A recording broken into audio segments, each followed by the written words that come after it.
అందరికీ శుభమస్తు.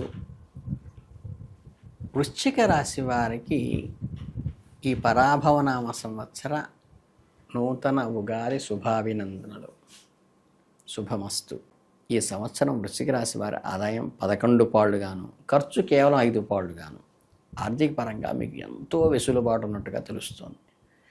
అలాగే రాజపూజ్యత 2గాను, అవమానం కాస్త 6 పాళ్ళగా ఉన్నట్టుగా గమనిస్తున్నాం. ఈ ఏడాది మీరు ఏ పని చేసినా, ఎవరితో మాట్లాడినా ఆచితూచి వ్యవహరించటం, ఇతరుల విషయాల్లో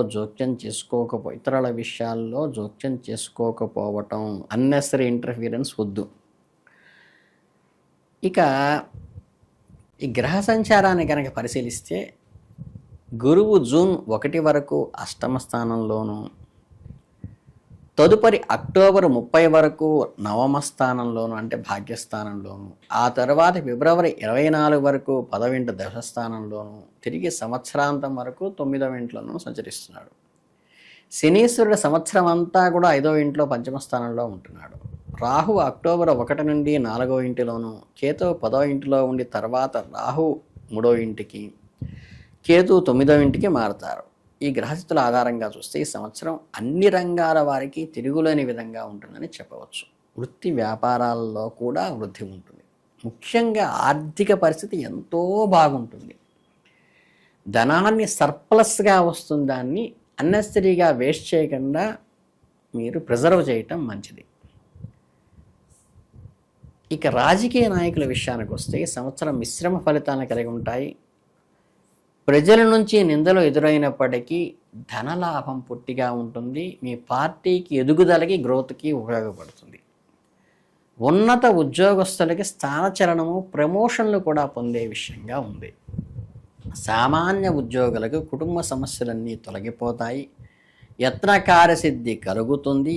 కొత్త నూతన వస్తువులు కూడా ఇంట్లో కోసం కొనుక్కోవడం అంటే పర్చేస్ చేయడం జరుగుతుంది. ఈ సంవత్సరం ఉన్నత ఉద్యోగము, ప్రమోషన్లు లభించే అవకాశం ఉన్నది. కొత్త పెట్టుబడులు పెట్టడానికి అనుకూలమైన విషయంగా ఉన్నది. అంటే బంగారం మీద కానీ, వెండి మీద కానీ పెట్టుబడి పెట్టడం వల్ల అధిక లాభం పొందే అవకాశం ఉంది. జూను, జూలై, సెప్టెంబర్, అక్టోబర్ నెలలో ధనలాభం కలుగుతుంది. రైసు మిల్లర్లకి, జాయింట్ వ్యాపారస్తులకి ధనలాభం కలుగుతుంది. సినీ పరిశ్రమ వాళ్ళకి ధనలాభము, కీర్తి కూడా కలుగుతాయి, అంటే సోషల్ మీడియా వాడికి. అలాగే ఈ భూస్థల సంబంధమైన అంటే రియల్ ఎస్టేట్లో ఉన్న ధనలాభము, కుటుంబంలో వృద్ధి కూడా కలుగుతుంది. ఈ సంవత్సరం ప్రథమార్థంలో అంటే ఉగాది నుంచి డిసెంబర్ దాకా తీసుకుంటే, జూలై దాకా, జనవరి నెలలో నుంచి పెరిగినటువంటి గ్రోతు, ఈ ప్రోత్సాహకాలు, మీకు రావాల్సిన ధనలాభాలు స్వపర భేదాలు లేకుండా ఉగాది నుంచి అందుతాయి. అలాగే క్రయ విక్రయాల్లో, వ్యాపారాల్లో లాభం వస్తుంది. ఎస్టాబ్లిష్మెంట్ తక్కువ అవుతుంది. దూర ప్రయాణాలు ఈ సమయంలో కలిసి రావు. వృత్తి ఉద్యోగాల్లో రాణింపు ఉంటుంది. ఆర్థిక సమస్యలు అయితే తొలగిపోతాయి. మీలోని లోపాలు సరిదిద్దుకొని పరిమితంగా ఆలోచించటము, ఎదుటివారి విషయాల్లో అనవసరంగా తలదొరచడం అంటే అన్నెసరీ ఇంటర్ఫీరెన్స్ కాకుండా ఉండాలి మీరు.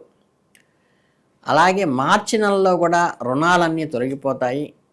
ఏప్రిల్ నెలలో ఉద్యోగాల్లో తీవ్ర శ్రమ పడాల్సి వస్తుంది. ఆర్థిక ఇబ్బందులు కూడా కొంత పడతారు. కోర్టు వ్యవహారాలు, మనశ్చికాకు కొద్దిగా కలుగుతుంది. మే నెలకు వచ్చేసరికి అంటే ఆకస్మికంగా అనారోగ్యం కలిగినప్పటికీ కూడా వృత్తిలో ధనప్రాప్తి కలుగుతుంది. స్థిరాస్తుల వంటి వాటిలో ఒక లిటిగేషన్లు స్టార్ట్ అవుతాయి. ఇక జూన్ నెలకు వచ్చేసరికి అంటే స్త్రీలకు అనవసరమైన బాధలు, నిరాశ కలుగుతుంది. స్త్రీ ఉద్యోగుల ఆఫీసులో కూడా కొంచెం ప్రెషర్ పెరుగుతుంది. సాంఘిక దురాచారాలు ప్రబలే అవకాశం ఉన్నది. ఇక సంవత్సర ద్వితీయార్థానికి వచ్చేసరికి ఏంటంటే జూలై, ఆగస్టుకు వచ్చేసరికి బంధువుల రాకలు, శుభదర్శనాలు కలుగుతాయి. ఆసక్తికరమైన విషయాలు వినడం జరుగుతుంది. ఉన్నతాధికారులతో పరిచయాలు పెరుగుతాయి. అలాగే ఆగస్టు నెలలో ఏంటంటే కీళ్ళ వ్యాధులతో కొంచెం బాధిస్తారు. కొత్త వాహనం కొనే అదృష్టం కలుగుతుంది. వృత్తిపరంగా సంచారము, ధన వ్యయాలు కూడా కలుగుతాయి. అలాగే సెప్టెంబర్ మాసానికి వచ్చేసరికి ఏంటంటే చెడు స్నేహాలు, రుణాలు పెరగటము, అంటే అనెథికల్ డీలింగ్స్ అనేది ఇంట్రెస్ట్ మనసులోంచి పెరుగుతుంది. బట్ వివాహ ప్రయత్నాలు అనుకూలంగా ఉంటాయి. ఆర్థిక విషయాల్లో ఒడిదుడుకులున్నా చివరికి సక్సెస్ చేస్తారు. ఈ అక్టోబర్ నెలకు వచ్చేసరికి ఏంటంటే ప్రముఖులతో పరిచయాలు వస్తాయి. మీ ఆలోచనలు కార్యరూపం దాలుస్తాయి. ధనప్రాప్తి, వినోదాల్లో పాల్గొంటారు. కొత్త మిత్రులతో పరిచయం అవుతారు. ఆకస్మిక ప్రయాణాలు ఉంటాయి. ఇకపోతే నవంబర్ నెలకు వచ్చేసరికి వృత్తి వ్యాపారాల్లో ఒప్పందాలు అంటే కాంట్రాక్ట్స్ చేసుకుంటారు. ఖర్చులు పెరుగుతాయి. ఈ సమయంలో ఆరోగ్యం మందగించవచ్చు. కోర్టు పనులు కొద్దిగా పోస్ట్పోన్మెంట్ అయ్యే అవకాశం ఉన్నది. డిసెంబర్ నెలలో పనులతో తొందరపాటు పనికిరాదు. మీ ఆలోచనలు కలిసి వస్తాయి. సంఘ గౌరవం తగ్గే సూచనలు ఉన్నాయి. ధనప్రాప్తి కలుగుతుంది. కుటుంబ సమస్యలు వేధించిన ప్రముఖులతో పనులు చేయించుకుంటారు. ఆర్థికాభివృద్ధి కలుగుతుంది. వృత్తి వ్యాపారాల్లో ఒడిదుడుకులు ఉన్న సామాన్య ధనప్రాప్తి మీకు ఖచ్చితంగా కలుగుతుంది. ఆర్థిక పరిపుష్టత వస్తుంది. ఈ వృశ్చిక రాశి వారు అదృష్టాన్ని పెంచుకోవడానికి కొన్ని రత్నాలు ధరించవచ్చు. అంటే విశాఖ నక్షత్ర జాతరకు పుష్యరాగము, అనురాధ నక్షత్రం వారు నీలము, జ్యేష్ఠ నక్షత్రం వారు పచ్చరాయ ఉంగరం ధరించడం వల్ల శుభ ఫలితాలు కలుగుతాయి. ఒకవేళ ఉంటే ధరించడం మంచిది. లేని వాళ్ళకి అవకాశం ఉంటే మాత్రమే ధరించండి, కంపెల్ లేదు. అదృష్ట సంఖ్యలుగా 1, 2, 4, 6, 8, 9 అలాగే వారాలుగా గురు, బుధ, శుక్ర, శనివారాలు మీకు అదృష్ట వారాలుగా ఉన్నాయి. ఈ పరిహారాల విషయానికి వస్తే ఏంటంటే శుక్రవారాల పూట ఏదో ఒక అమ్మవారి గుడికెళ్ళి సరస్వతీదేవి పూజ చేయటం కానీ, లక్ష్మీదేవి పూజ చేయటం కానీ కలిసి వస్తుంది. బుధగ్రహాన్ని ప్రదక్షిణాలు చేయటము, పెసలు దానంగా ఇవ్వటం కూడా మంచిది. శనివారాల్లో మీరు వెళ్ళగలిగితే చక్కగా మంగళగిరి పానకాల స్వామిని కానీ, చిన్న తిరుపతి కొండకి కానీ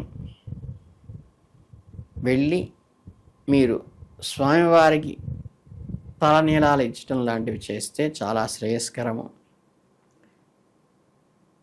అలాగే రాజరాజేశ్వరి అమ్మవారి పూజలు చేయటము, లలితా సహస్రనామాలు పఠించటము, కుంకుమార్చన చేయటము, వీలైతే లలితా సహస్రనామ పారాయణ నిత్యము చేయటం అత్యంత శుభకరం.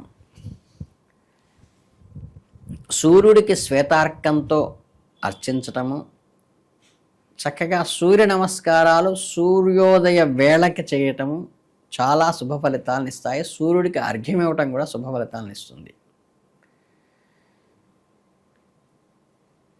అలాగే సోమవారాలు చంద్రుడికి మోదుగ వృక్షానికి పూజ చేయటం కానీ, మోదుగ సమిధలతో హోమం చేయటం కానీ, తెల్లని వస్త్రాలు దానం ఇవ్వటం కలగడం శుభం జరుగుతుంది. వీలు కలిగినప్పుడల్లా శివాలయ దర్శనం కానీ, శివార్చన కానీ, అది ఏకరుద్రం కావచ్చు, ఏకాదశి రుద్రం కావచ్చు, మహన్యాసపూర్వకం కావచ్చు, శివ అభిషేకము మీరు స్వయంగా ఇంట్లో ఓం నమ శివాయ అనే నామంతో అయినా సరే మీరు చేసుకోవచ్చు, సంకల్పం చెప్పుకొని. అది శివానుగ్రహం పూరాగా కలిగేటువంటి అవకాశం ఉంది. మీ స్వశక్తిని, దైవబలాన్ని నమ్ముకుని ముందుకు సాగితే విజయం ఎల్లవేళలా మీ చెంత ఉంటుంది. అలాగే ఇక్కడ ఎంతో డబ్బు ఖర్చు పెట్టి పూజ చేశామనే ప్రశస్తం కాకుండా స్వామివారికి మీకు అడ్డు లేకుండా మనసును దగ్గర చేసుకోవటము, అమ్మకి కన్న తల్లిదండ్రులకు కానీ, మనం నిత్యార్చన చేసే అర్చా విగ్రహంలో అమ్మవారికి కానీ మనస్ఫూర్తిగా మన కష్ట సుఖాలను నివేదన చేసుకోవడం వల్ల చాలా శుభపరిణామాలు కలుగుతాయి. మీ అందరికీ కూడా ఈ సంవత్సరం అష్టైశ్వర్యాలు కలగాలని మనస్ఫూర్తిగా కోరుకుంటూ ఆశీర్వదిస్తూ శుభాభినందనలు.